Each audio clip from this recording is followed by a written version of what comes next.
Buenas tardes a todos. A nombre del Colegio de Jalisco les doy una cordial bienvenida al ciclo de conferencias El Federalismo Mexicano a Debate. Y como ustedes saben, en los eventos previos se han abordado diversos temas como los congresos locales, el sistema de salud y la situación actual del federalismo. Y en esta ocasión toca conversar sobre este tema ahora desde un enfoque histórico. Y para ello tenemos a dos especialistas del Colegio de Jalisco. Se trata de la doctora Laura Alarcón Menchaca y del doctor Jaime Olveda Legaspi. Primero nos va a hacer su exposición el doctor Jaime Olveda Legaspi, y él es doctor en Historia por la UNAM. Actualmente es profesor investigador del Colegio de Jalisco. Él es miembro del Sistema Nacional de Investigadores Nivel 3 y también es miembro de la Academia Mexicana de Ciencias. Sus temas de investigación son la cultura política, la historia y la historiografía de México en el siglo XIX, y él ha recibido diversos premios y reconocimientos como el Premio Jalisco en 2007 y el Premio Ernesto de la Torre Villar en 2009. Ha escrito diversas obras, entre las que se encuentran La expedición fallida de Javier Mina, publicada en 2019, y Autonomía, Soberanía y Federalismo en 2014. En esta ocasión, ambos doctores nos presentan la conferencia Jalisco frente a la Federación, siglos XIX y XX. Y para iniciar, le cedo la palabra al doctor Jaime Olveda Legaspi, no sin antes agradecer que haya aceptado la invitación para participar en este evento. Adelante, doctor. Muchas gracias, buenas tardes, bienvenidos todos a esta conversación sobre el federalismo, que ciertamente es un tema muy interesante y creo que lo que voy a mencionar nos va a ayudar un poco a comprender mejor lo que es el federalismo. Bueno, yo quiero empezar diciendo de que durante la época de la colonia, ustedes ya lo han oído mencionar, había muchos reinos que formaban parte de la monarquía española, pero la organización que tenía la monarquía española no es precisamente lo que la historiografía tradicional ha sostenido. Más bien era una especie de federación, porque los reinos se mantenían en cierta medida independientes y unidos a la corona española por la figura del rey. Entonces no eran reinos así rígidos, propios del antiguo régimen. Eran reinos, pero con cierta independencia, con cierta autonomía, pero ligados entre sí por la figura del rey. Esto me parece que es muy importante para romper un poco el esquema riguroso que se tiene sobre la época de la colonia. En segundo lugar, mencionar que los reinos americanos, entre ellos la Nueva España, la Nueva Galicia, mantuvieron una situación distinta, una situación de autonomía, una experiencia distinta a las demás. Lo digo esto porque recordarán ustedes que el reino de la Nueva Galicia, lo que hoy es el estado de Jalisco, tuvo desde un principio, desde el siglo XVI, un autogobierno. Situación que no gozaron otras provincias de la Nueva España. El norte, por ejemplo, o el sureste, o Guanajuato, o cualquier provincia que ustedes puedan imaginar. Entonces, Guadalajara tuvo una situación muy especial porque desde el siglo XVI tuvo germen o tuvo nacimiento una autonomía que fue creciendo, fue evolucionando, y esto le dio a la región un sentido de, mejor dicho, a los habitantes un sentido de pertenencia a una región, y esos habitantes defendieron mucho la autonomía del reino.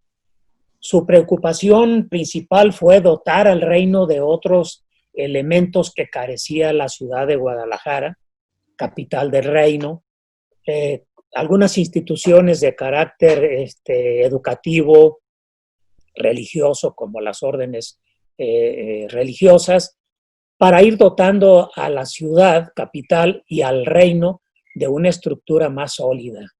De tal manera que en los siglos XVI, XVII y XVIII, los reinos o las partes integrantes de la Nueva España fueron teniendo una condición distinta y fueron pasando por experiencias diferentes. La de Guadalajara se caracterizó, insisto, por una autonomía que fue desarrollándose más a medida que pasaba la época virreinal. Esta autonomía y este deseo de que la región fuera dotada de elementos de que carecía, fue muy consciente la élite y el gobierno de que era necesario establecerlo para consolidar todavía más a Guadalajara. Por eso, haciendo uso del derecho de petición del que tenían los vasallos de la corona, pidieron muchas cosas para Guadalajara.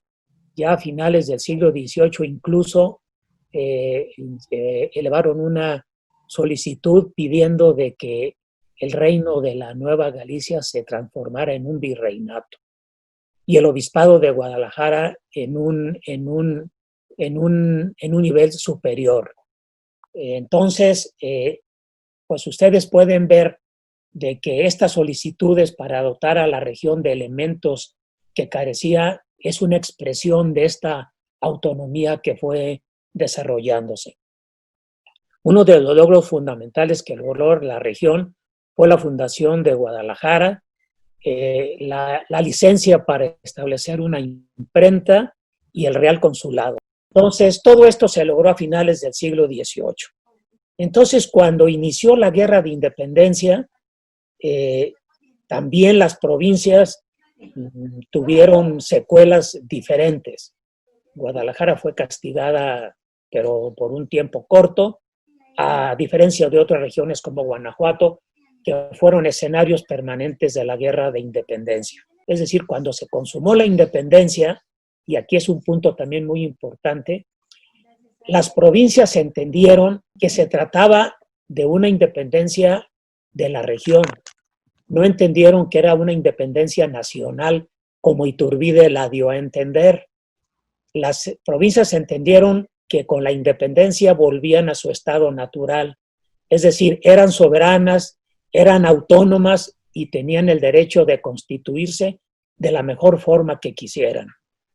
Fíjense ustedes qué peligroso fue esto, porque esto era una amenaza para una desintegración territorial, porque si cada provincia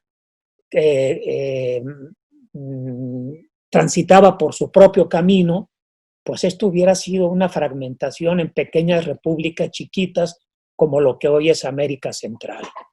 Entonces, al destruirse la unidad que se había formado desde el siglo XVI, esa unidad llamada la Nueva España, esa se destruyó con la consumación de la independencia. Por eso viene la fragmentación territorial, porque las provincias entendieron de que obtenían su propia independencia.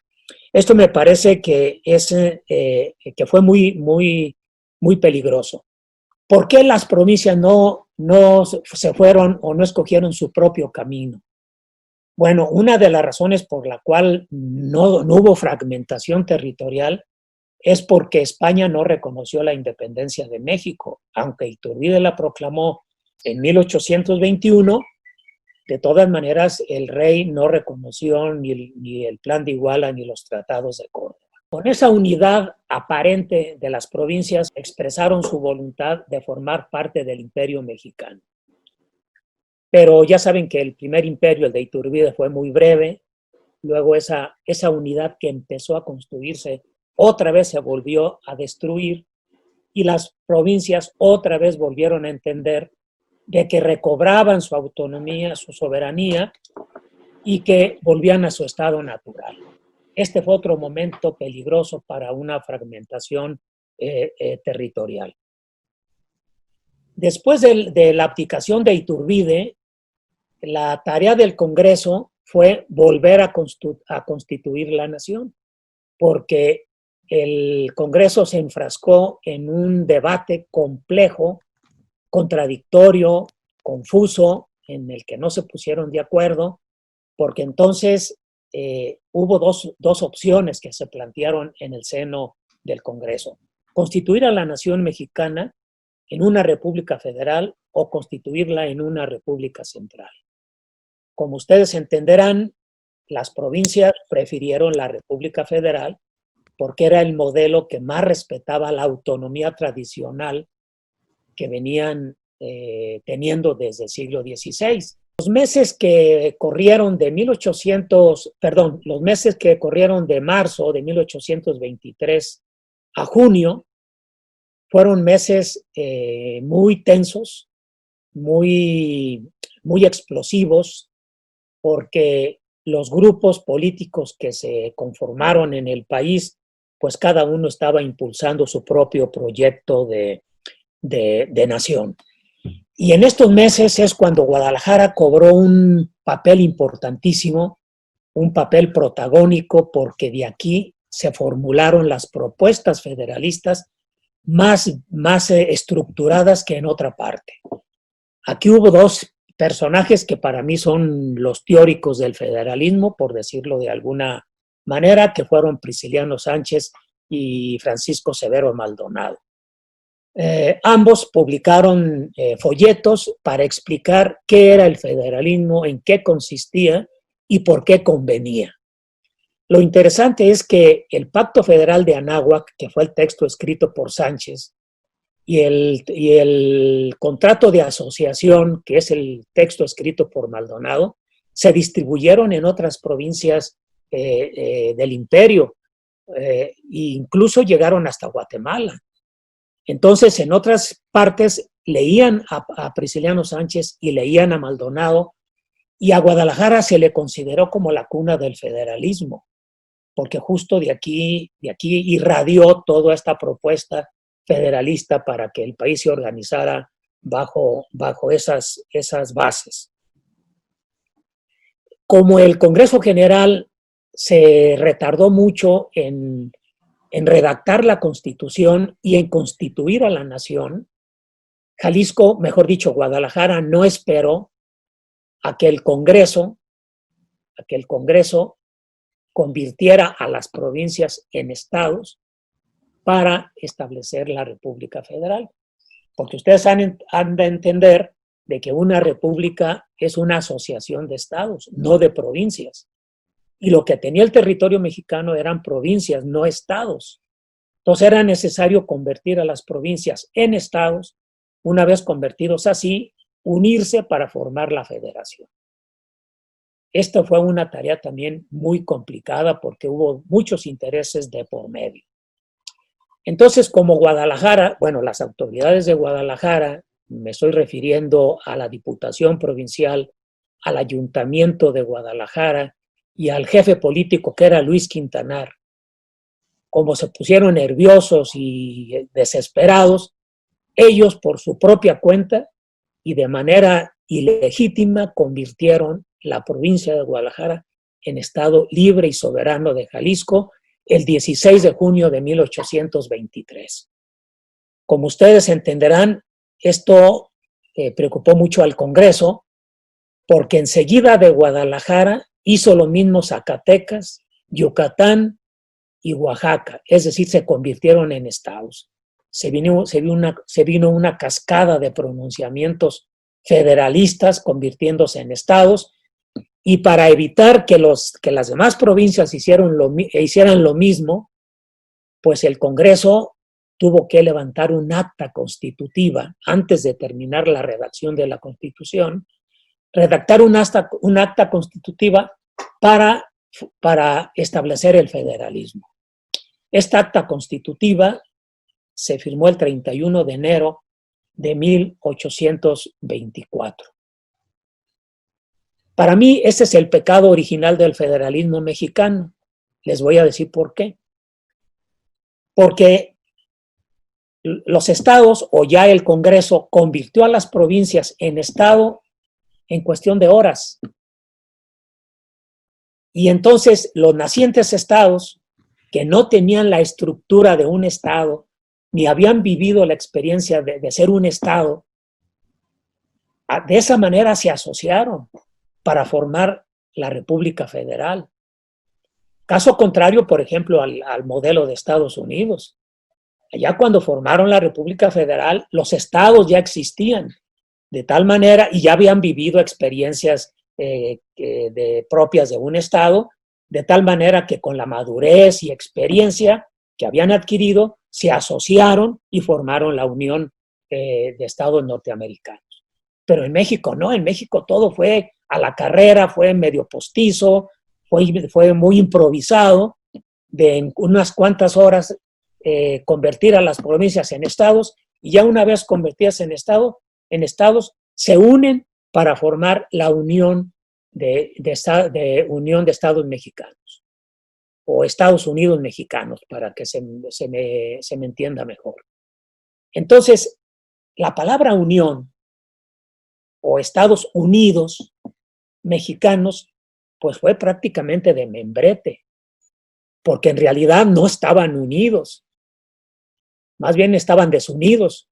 Los Estados desunidos se unen para formar los Estados Unidos Mexicanos. Y para mí ese es el pecado original y por el cual el federalismo no funcionó bien en las décadas siguientes, que luego voy a mencionar eso. Bueno, convertido en Estado de Jalisco, las autoridades luego hicieron lo que faltaba. Es decir, hicieron un reglamento de gobierno para regirse el nuevo estado de Jalisco, y esto lo terminaron el 21 de junio, 5 días después de convertir a la provincia en estado. Ahora, hay una cosa muy importante. Los promotores de este federalismo en realidad no eran federalistas, eran confederalistas. Lo que proponía Prisciliano Sánchez y lo que proponía Luis Quintanar, la Diputación Provincial y el Ayuntamiento de Guadalajara era un confederalismo, no era un federalismo. Aunque ellos usaron la palabra como sinónimos en los escritos o en los discursos que pronunciaron. Entonces, en un mismo párrafo de algún texto que ellos escribieron, usaban indistintamente confederalismo y federalismo. ¿Cuál es la diferencia entre uno y otro? El confederalismo es cuando los estados que se asocian retienen su soberanía. Son estados libres y soberanos. Y en el federalismo, los estados que se unen ceden la mayor parte de su soberanía a los poderes de la Unión. Entonces, pues este fue el problema que ocurrió, porque los estados recién establecidos defendieron su soberanía y no admitieron que el poder central se fortaleciera para coordinar a todos los estados. Entonces no hubo una coordinación. Yo creo que hubo una mala interpretación del federalismo, porque bueno, es comprensible que hubo una mala interpretación, porque nadie conocía el sistema republicano. Aún los teóricos del federalismo, tanto en Guadalajara como en México, que defendían la república, pues era un modelo que tenían una idea muy vaga y cada uno tenía su propio concepto. Entonces, va a haber muchos conceptos de federalismo y de confederalismo que se jugaron o que se expresaron en los discursos políticos o en los textos que se publicaron entre 1823 y 24. Por eso digo que el federalismo se inició, su nacimiento fue viciado precisamente por la improvisación de los estados, de convertirlos en unas cuantas horas de provincias a estados, por el desconocimiento del sistema republicano, por las diferentes definiciones del federalismo, pues todo eso hizo que el federalismo no empezara a funcionar bien. Fíjense ustedes, por ejemplo, es muy sintomático que aquí en Guadalajara, el gobernador, cuando recibía algún decreto o alguna alguna orden o mandato de México, si consideraba que ese mandato o esa orden afectaba los intereses de Jalisco, no lo aplicaba. Pues entonces no podía funcionar así el federalismo. No había una comprensión entre las provincias y el centro, y entre el centro y las provincias. Lo que pasa también es que los federalistas no admitieron o no quisieron reconocer que en una república debe haber una capital, un centro aglutinador, un centro coordinador, un centro político, que desde ese centro se rija el territorio nacional. Entonces, como los meses del federalismo pues estaban muy recién de haberse independizado el país, pues todavía la clase política compartía mucho ese sentimiento independiente de soberanía, de derechos, de libertad, y un odio hacia la tiranía, hacia cualquier metrópoli. Pues entonces, desde el punto de vista regional o de los estados, no se podía admitir con convencimiento de que era necesario reconocer un centro común. Y esto hizo pues que no se comprendiera. Ahora, la Constitución de 1824, la general, que se promulgó el 6 de octubre de 1824, establecía cuáles eran los compromisos de los estados para la federación, cuáles eran los compromisos y qué derechos tenía. Y lo mismo señalaba cuáles eran las facultades del Congreso, del presidente de la República y todas esas cosas.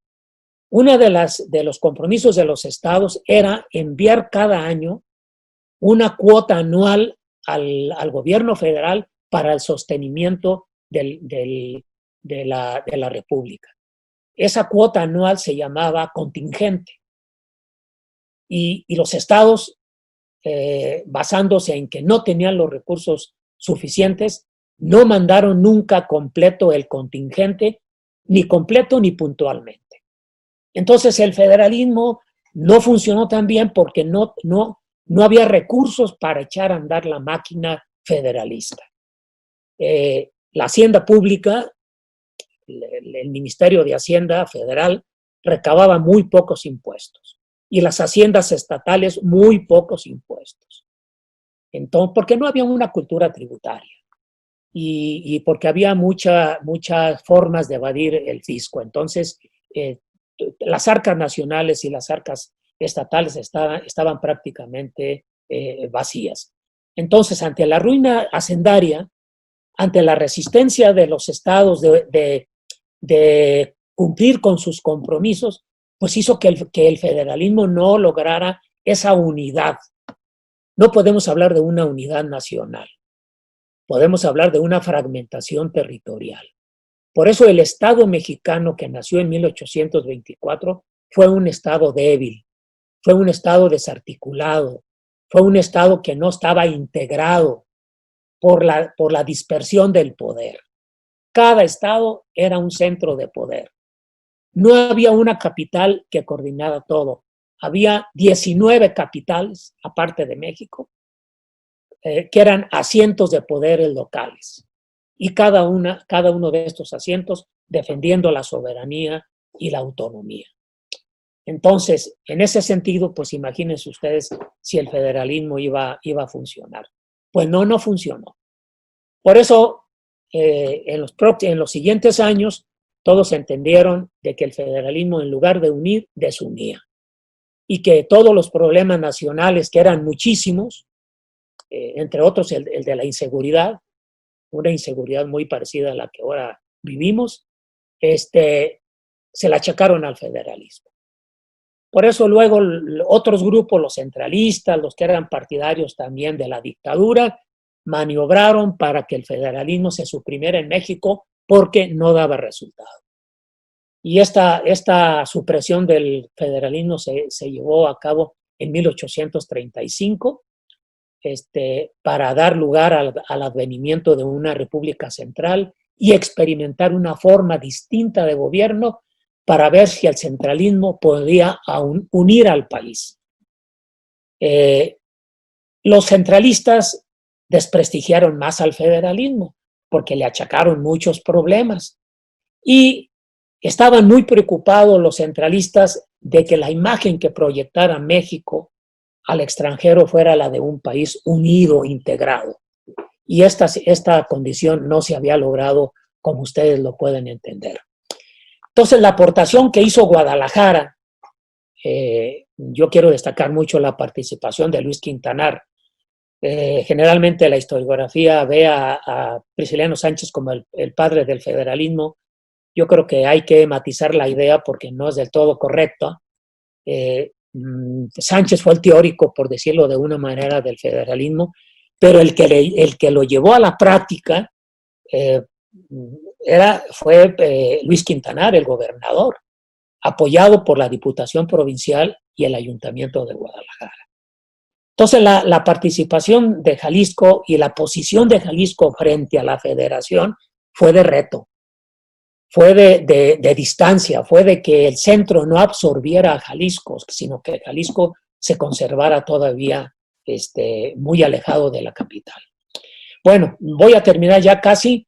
Nada más quiero decir que en las décadas siguientes el país experimentó otras formas de gobierno, como fue el centralismo, fue la dictadura de Paredes y Arrillaga y de Santana, volvió otra vez a constituirse en 1846 el federalismo, pero fue un federalismo, el que se estableció después de 1846, un federalismo más moderado.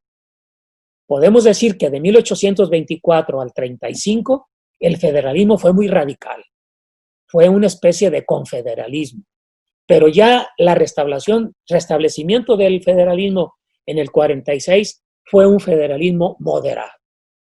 Esa tendencia ya no se interrumpió, porque de ahí para adelante, poco a poco, este federalismo que fue más moderado, en donde los estados entendieron de que deberían de transmitir buena parte de su soberanía al gobierno general, se fue haciendo cada vez más evidente, pero sobre todo a partir del gobierno de Juárez. A partir del gobierno de Juárez, de 1858 en adelante, ya podemos hablar de un inicio de centralización del poder, donde ya la dispersión del poder en los estados se va terminando, y todo es encaminado a que los procesos locales se terminen para que tengan lugar un solo proceso en México, que es un proceso nacional, un proceso económico, político, social, pero nacional, sin que los estados tuvieran distinto poder. Cierro diciendo de que en 1880 Juan Panadero, un periódico que se publicó aquí en Guadalajara, publicó un artículo que se llamó El León Dormido, y el León Dormido era Jalisco. Ahí decía el periódico que Jalisco parecía un león dormido. Si en la primera época federal había sido un león agresivo, pues ahora estaba dormido, y que los demás estados esperaban que despertara, que rugiera para defender otra vez las autonomías o las soberanías de los estados que habían sido ya totalmente eliminados, porque el gobierno federal tenía ya participación en la elección de los gobernadores y de los diputados. Bueno, pues cierro aquí esta exposición un poquito muy resumida, muy rapidita, pero bueno, con la intención de que hayan tenido una idea lo más completo que se haya podido. Muchas gracias por su atención. Muchas gracias, doctor Olveda. Y bueno, ahora le vamos a ceder la palabra a la doctora Laura Alarcón Menchaca. Nada más les recuerdo que al final pues vamos a tener una pequeña sesión de preguntas y respuestas, entonces para que vayan apuntándolas. Y también una disculpa porque, bueno, me comenta Julio que ahí hubo unas interrupciones de algunos pues hackers por ahí que quieren interrumpir la transmisión. Entonces esa fue la razón por la cual ahorita ahí se escucharon ruidos y unas imágenes ahí medios fuertes, raras. Y bueno, la doctora Laura Alarcón es doctora en Historia por la Universidad Iberoamericana. Ella es miembro del Sistema Nacional de Investigadores Nivel 1. Actualmente es profesora investigadora del Colegio de Jalisco y maestra en la Universidad Panamericana. Sus temas de investigación son orígenes del Partido Acción Nacional en Jalisco, organizaciones católicas de jóvenes y conflictos entre el Estado y los grupos conservadores en el tema educativo, entre otros. Ha sido coordinadora del doctorado y de las maestrías en el Colegio de Jalisco y también ha dirigido la revista Intersticios Sociales de la misma institución. Ella ha publicado artículos, capítulos de libros y coordinado diversas obras colectivas. Uno de los libros que coordinó recientemente es Intelectuales Católicos Conservadores y Tradicionalistas en México y Latinoamérica, el cual fue publicado en el año 2019. Y sin más, le cedo la palabra a la doctora Laura. Buenas noches, buenas tardes a todos. Muchas gracias, doctor Said Sánchez, por su presentación. Yo les voy a hablar de Jalisco frente a la Federación en el siglo XX. Después de la presentación de mi colega que me antecedió sobre el siglo XIX, me abona mucho para el tema que yo quiero tratar. Eso de que León se durmió en la segunda mitad del siglo XIX. La pregunta es, ¿qué pasó con este León en el siglo XX? Jalisco ha sido considerado un estado emblemático para la República Mexicana, ya que sus peculiaridades históricas, económicas, sociales y culturales, así como políticas, han generado un sentimiento de orgullo regional que, visto a la luz de la Federación, se interpreta como una resistencia, una rebeldía en que a través de la historia el centralismo intenta y logra doblegar a la región. La apropiación del Estado mexicano de símbolos jaliscienses tan emblemáticos como el tequila, charros y mariachi, como elementos de nuestra identidad, del sentido de ser mexicano, le ha dado un carácter especial al Estado. Esta apropiación, unida al centralismo, fue diluyendo el sentimiento autonomista de Jalisco, lo que propició como defensa de ello que se construyera la frase Jalisco es México. A la vez ha sido un blanco para el centralismo mexicano intentar doblegar a la región. De ello resultan significativos algunos acontecimientos.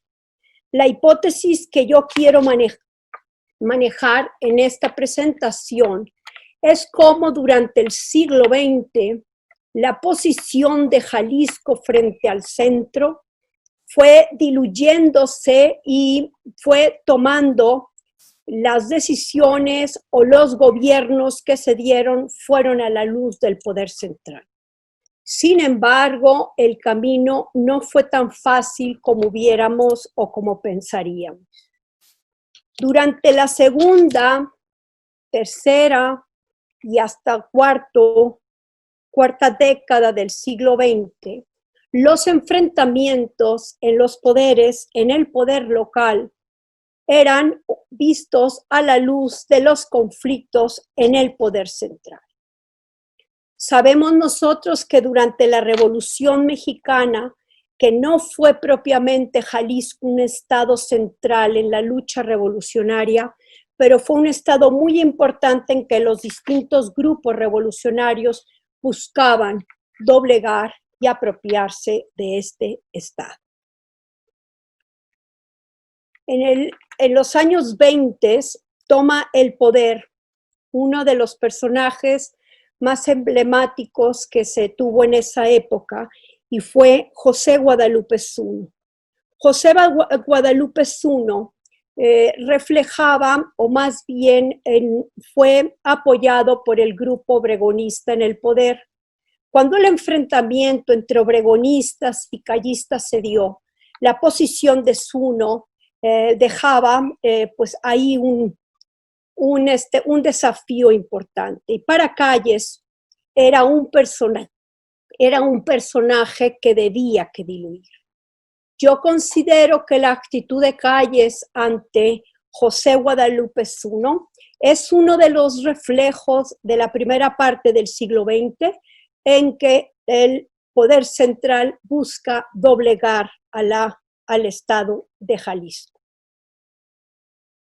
Como sabemos, Zuno se vio presionado, renunció a su cargo en marzo de 1926. Quiero hacer la aclaración, como señalan varios autores, que de 1923 aproximadamente hasta el 32, Jalisco se caracterizó por un cambio constante en el poder ejecutivo del Estado. Renunció Zuno al poder en marzo de 1926, dejando un Estado con bastante conflictos.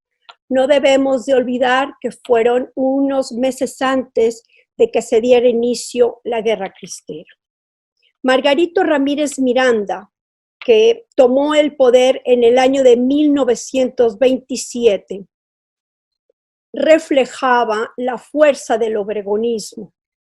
No hay que olvidar que un año después, en julio de 1928, después de los conflictos entre Obregón y Calles, pero que Obregón logró la reelección, Obregón es asesinado en julio de 1928.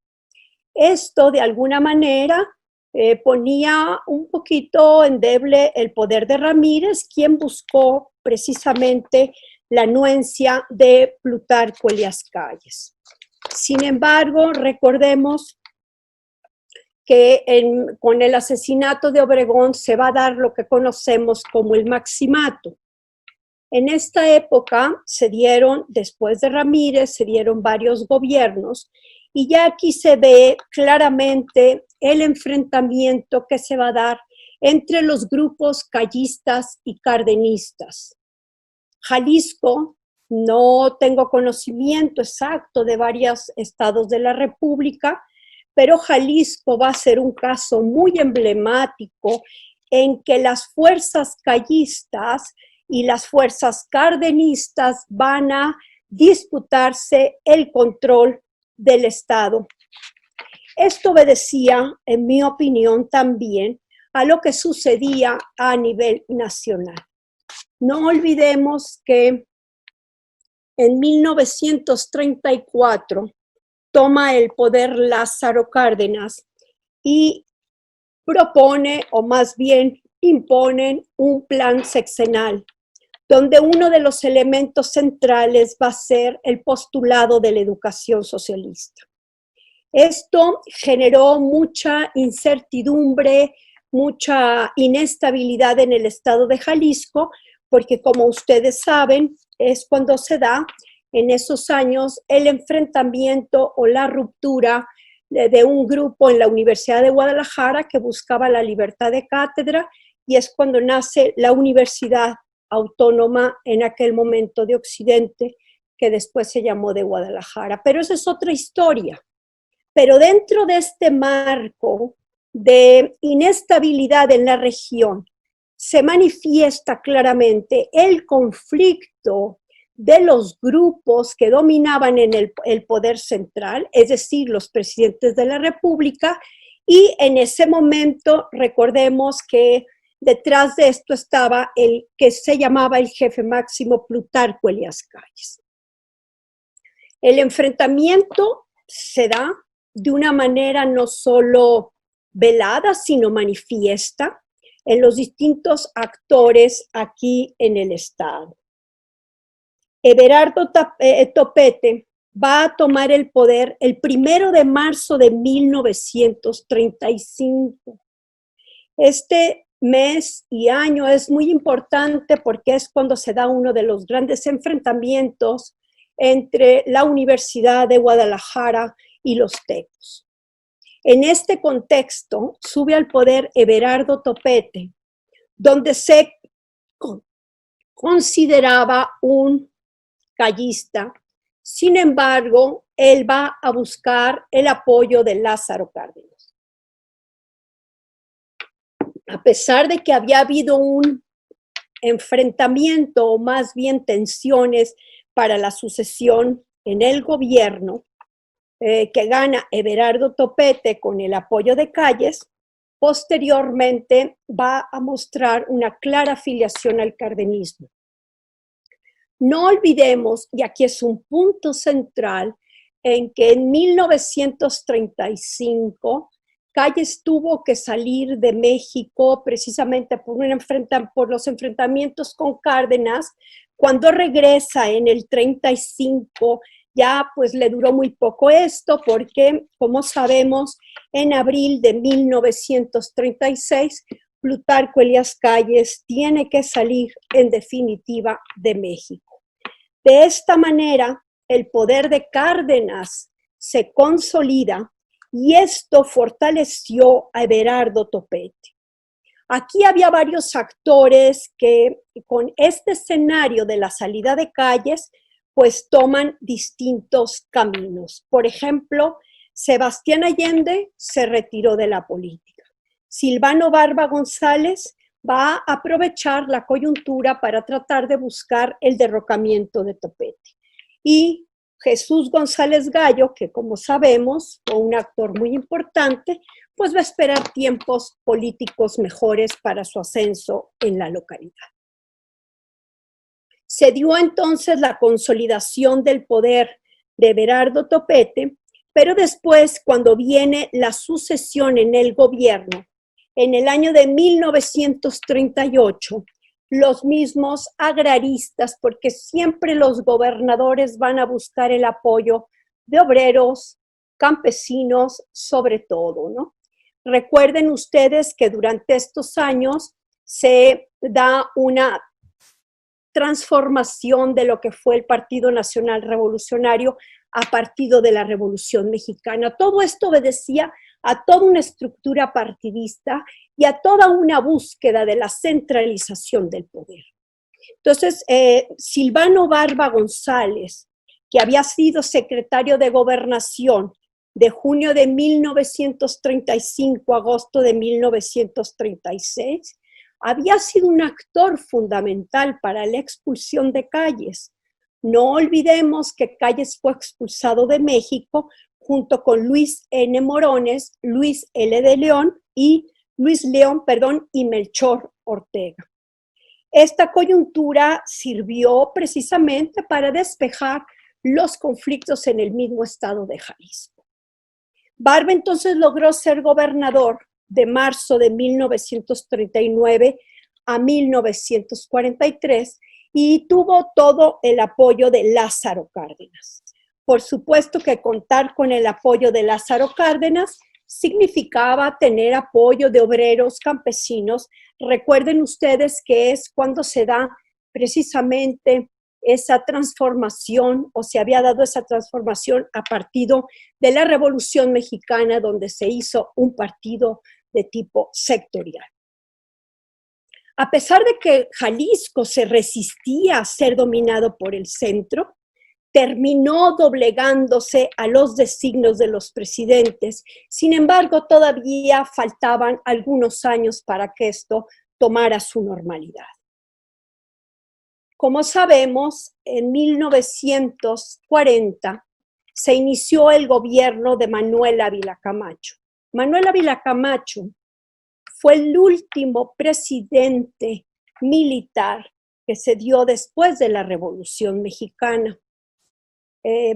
Cuando toma el poder, el país estaba bastante enfrentado. Acuérdense que habíamos vivido pues la cuestión, el problema de la educación socialista, habíamos vivido también la expropiación petrolera, conflictos con el extranjero, el inicio de la Segunda Guerra Mundial, y entonces Ávila Camacho cumplió un papel muy importante porque buscó la conciliación entre los mexicanos. como un paréntesis, en la época de Lázaro Cárdenas se había formado el Partido Acción Nacional. Esto lo comento porque en ese escenario tan convulso tuvo una razón de ser y paradójicamente cuando sube al poder Ávila Camacho, en algún sentido parece que esta fuerza de otros grupos opositores, pues toma un sesgo tal vez un poco más calmado, más institucional. En el caso de Jalisco, quien gobernó de 1943 a 47 fue Marcelino García Barragán. Todos recordamos más que nada a García Barragán, tal vez no como gobernador de Jalisco, pero sí como secretario de la Defensa durante el movimiento estudiantil del 68. Paradójicamente, Marcelino García Barragán simpatizaba con el general Miguel Enríquez Guzmán. Y si ustedes recuerdan, trató de buscar competir por la presidencia de la República precisamente para el año de 1946. A pesar de que García Barragán le apostó a esa candidatura y no fue exitosa, la relación con Ávila Camacho no propiamente se deterioró. Sin embargo, para el gobierno local, a nivel federal, ganó las elecciones en el 46 Miguel Alemán Valdés. Como sabemos, en el caso de Miguel Alemán Valdés, él va a continuar y de una manera, creo yo, que más potente ese modelo económico que en un principio se llamó la política del desarrollo mexicano. En estos momentos, México tiene un viraje interesante por su proyecto económico, su proyecto social, político. De alguna forma, ponía en entredicho ese nacionalismo revolucionario del que hablaba Lázaro Cárdenas y al que se afiliaban varios de los gobernadores, porque hasta el mismo García Barragán se autonombraba como tal y también otros gobernadores posteriores. En 1947 sube al poder Jesús González Gallo, quien gobernó hasta 1953. Los jaliscienses tienen en buena estima a este gobernador porque de alguna forma concilia el enfrentamiento entre algunos grupos, especialmente con los grupos católicos. No hay que olvidar que él de alguna manera en su juventud tuvo relación con la acción católica de la juventud mexicana. González Gallo dice, como él siempre insistía, modernizó al Estado. Se dice que la ciudad de Guadalajara cambió de fisonomía y se hablaba de una intensa modernización. Sobre todo creo que resalta ese proceso de conciliación que no era ajeno a la política que se había dado desde Ávila Camacho a Alemán Valdés. Posteriormente, esto es importante porque ya nos vamos dando cuenta que el gobernador en turno tiene la anuencia del presidente que está en funciones o está por tomar funciones. Esto tiene que ver porque precisamente era un cuatrienio. Cuando se convierte en sexenio en el gobierno de Jalisco, fue precisamente en el gobierno de Jesús González Gallo, que con González Gallo ya pasa a sexenio, entonces va a gobernar precisamente de 1947 a 1953. Son años muy importantes, había terminado la Segunda Guerra Mundial, México se había convertido en un abastecedor de materias primas, también en ese momento se estaba dando la guerra de Corea, es decir, había un impulso económico donde Jalisco cumplía un papel importante, pero como sabemos, no era al estilo fuerte en el sector industrial como fue el caso de Monterrey. Sin embargo, era una región que el gobernador tenía la anuencia del poder central Y esto le fue diluyendo aquel sentido de enérgico de esa región orgullosa. Después de González Gallo, va a gobernar en Jalisco una persona, Agustín Yáñez, que es interesante su personalidad porque él estaba realmente identificado no como un político, sino como un hombre dedicado a la cultura. Esto también obedece a la simpatía que guardaba o que tenía Adolfo Ruiz Cortines hacia él.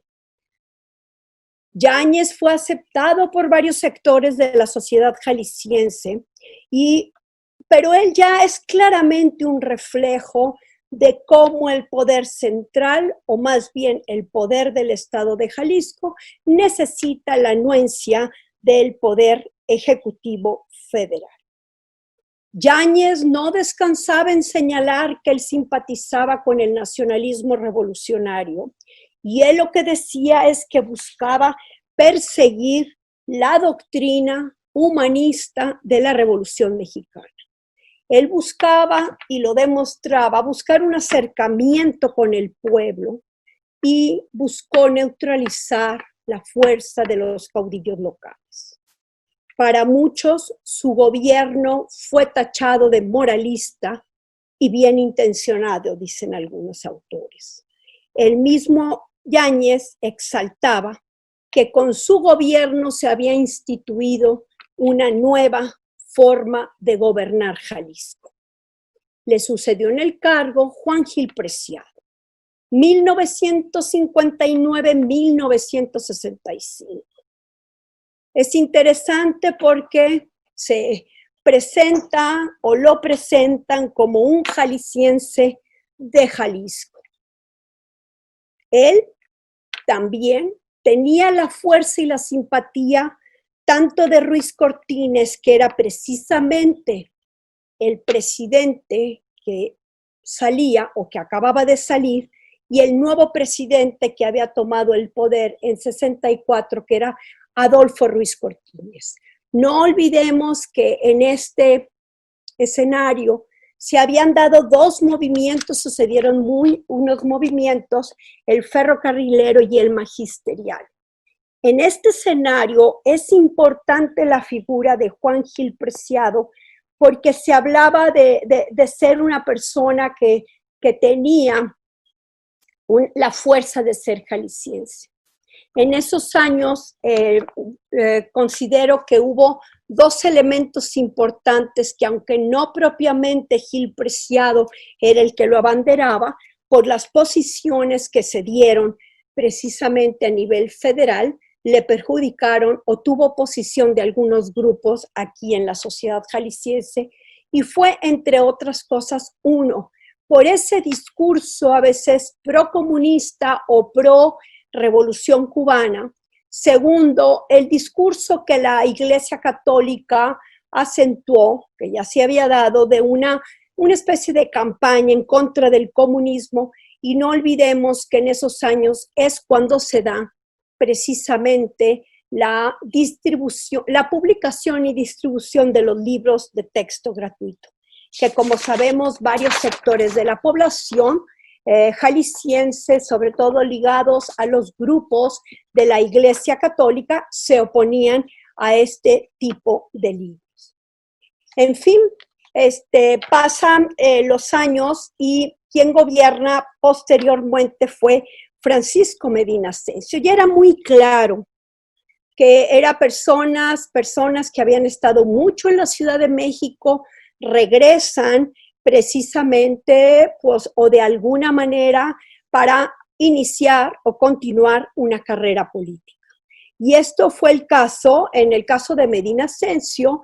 Él regresa de la Ciudad de México y va a trabajar durante 6 años con Agustín Yáñez, después trabaja con Juan Gil Preciado y fue también presidente municipal de Guadalajara. En esos años se acentúan conflictos con los estudiantes. En la Universidad de Guadalajara, por ejemplo, había una serie de elementos de inestabilidad. Posiblemente la llegada de Alberto Orozco Romero como gobernador en el año precisamente de 1971, porque Francisco Medina Ascencio lo había tomado el poder en el 65, gobierna, y después viene Alberto Orozco Romero en 1971, el cual varios autores señalan como el símbolo de ese gobernador que ya viene directamente, precisamente de la capital de la República Mexicana. El apoyo que recibió por parte de Gustavo Díaz Ordaz era muy marcado, aunque si ustedes ven, ya le tocó el gobierno federal de Luis Echeverría Álvarez. Un gobierno que fue bastante complicado, no solo a nivel nacional, sino también a nivel local. Debemos de recordar secuestros, asesinatos, conflictos con el sector empresarial, pero él trató de manejar una política de conciliación y a la vez no de enfrentamiento con el poder central. Aquí ya reflejaba claramente cómo Jalisco estaba podríamos decir, a la sombra del poder central. Esto no era ajeno ni era exclusivo de Jalisco. No hay que olvidar que durante todos estos años se forjó lo que hemos considerado como el sistema político mexicano, un poder hegemónico en manos de un partido, donde el presidente de la República era una especie de tlatoani, donde el poder legislativo y judicial obedecía al ejecutivo, además mandaba a los gobernadores de los estados. De alguna forma, como decía Cosío Villegas, era una monarquía absoluta sexenal. Sin embargo, Orozco Romero, a pesar de los enfrentamientos en la sociedad jalisciense con el gobierno federal, con la política económica, y no olvidemos que fue cuando viene, como decía algunos autores, la primer gran crisis del México contemporáneo, 1976. En este momento, recordemos que a nivel nacional toma el poder José López Portillo, presentado después del escenario tan complicado con Echeverría. José López Portillo es presentado como el Salvador de México. En este momento, quien gobierna es Flavio Romero de Velasco, que muchos de jaliscienses lo recuerdan como un gobernador, como dicen algunos, que de veras puso orden en el Estado. No hay que olvidar el control que ejerció precisamente en el movimiento estudiantil, cómo calmó enfrentamientos entre ellos, cómo de alguna forma, algunos señalan que coqueteó, no lo sé, pero trató de conciliar a fuerzas antagónicas, o más bien las calmó de una forma, a lo mejor con mucha fuerza, y algunos señalan que con extrema violencia. Sin embargo, el Estado logró cierta paz a pesar de las condiciones tan complicadas que se dieron en materia económica. Aquí entramos a la década de los 80s, donde ya las condiciones de México empiezan a dar un cambio muy importante. No solo la cuestión económica empieza a poner en entredicho la validez, o más bien el funcionamiento de lo que sería el modelo de la economía de bienestar. Y entonces aquí entra la discrepancia sobre la apertura, y aquí se da lo que algunos autores han estudiado, el proceso de la descentralización. Es interesante ver esto porque realmente se da en los 80s un proceso de descentralización Pero bueno, ya el tiempo no me alcanza para más, pero sí señalaría que parecería que este proceso de descentralización en el que se le da fuerza a los municipios, parece que los estados también se debilitan, pero sobre todo era porque ya la federación no resistía algunos gastos sobre todo. El gobernante que tuvimos aquí en Jalisco, Enrique Álvarez del Castillo, que él estuvo de 1983 a 88, tenía fuertes vínculos con Miguel de la Madrid y por supuesto también tuvo en su momento la anuencia de José López Portillo. El escenario en Jalisco, como en México, fue cambiando y se fue complicando. Uno de los elementos que termina siendo muy importantes es precisamente el tema de que cuando viene después a gobernar precisamente José Vidaurri. José Vidaurri era un jalisciense connotado, querido por la localidad, donde él había estado durante mucho tiempo en la Ciudad de México. Se dice que Carlos Salinas de Gortari aceptó su candidatura y que fuera gobernador de Jalisco, no propiamente por simpatía, sino porque se dio cuenta que en su elección, que como ustedes saben fue muy discutida, Salinas de Gortari no había tenido el apoyo de la población jalisciense. Entonces, de esa manera, apoya a José Vidaurri, pero cuando vienen las explosiones del 22 de abril, que como sabemos ha sido y fue un quiebre muy importante en la sociedad jalisciense, José Vidaurri pide licencia. Por supuesto, era lo que quería Salinas de Gortari, que saliera del poder, y quien va a tomar el poder es precisamente, que se dice que realmente fue que hizo Salinas de Gortari que se designara en el Congreso al diputado Rivera Ceres. Este fue el último gobernador hasta ese momento priista. Fue muy importante porque a raíz del enfrentamiento que se da entre el poder central y el poder local y la sujeción del segundo al primero, las imposiciones, se va a gestar un movimiento de oposición importante y es cuando se da el primer gobierno de alternancia que se da en 1995, que para sorpresa no solo de los jaliscienses, sino de varios panistas, quien ganó ese gobierno fue Alberto Cárdenas Jiménez, un panista, dirían algunos, que era un nuevo panista, es un panista de Ciudad Guzmán, y para sorpresa, repito, de jaliscienses y de panistas, gana Alberto Cárdenas el gobierno del estado de Jalisco. En este momento el escenario cambia. Dicen algunos que paradójicamente tuvo la simpatía de Ernesto Zedillo, a pesar de que pertenecían a dos partidos distintos. El siglo XX termina en Jalisco, como repito, cuando se había doblegado el poder local al poder central, en mi opinión, Jalisco se había desdibujado, entra un gobierno de alternancia que allá no es parte de esta pequeña charla. Nada más quiero comentar. El escenario que estamos viviendo actualmente me deja mucho que pensar.